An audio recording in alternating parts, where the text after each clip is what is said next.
Hi guys! Magluluto tayo ngayon ng crispy pata. Napalambot na to, yung may na tinimplahan na ng sibuyas, laurel, magic sarap. At may tinimplahan to ni mama, napalambot na siya. Tingnan nyo guys. Pata. Lutuin natin siya sa air fryer para hindi na kailangan ng mantika. Tingnan nyo siya. Ay, init. Init pa. Medyo palamigin natin ng konti. Maya-maya isalang natin sa air fryer. Ayan, nagkaisalang natin sa air fryer. Ay, ang tagal pala siya. Natuyo na lang ang hair ko. Natuyo na lang ang buhok ko. Ayan, nakapagpuyod na ako. Ang tagal pala.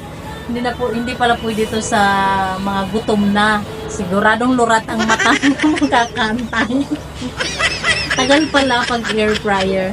A few moments later. Ayan, kuhanin na natin. Dito siyang kainin. Oh, di ba? Malutong-lutong. Hindi pwedeng mapasok tayo. Tara.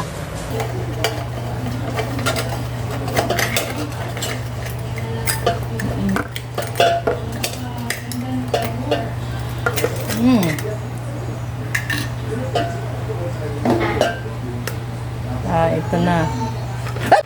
Oh no!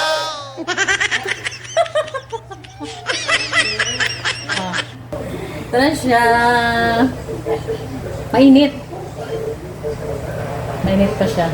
Malutong to. Lutong nito. Ayan. Ayan. Kaya tayo. Matagal siya pag air fryer pala gamitin. Pero mas okay kasi hindi tayo gumagamit ng mantika. Wala tong mantika.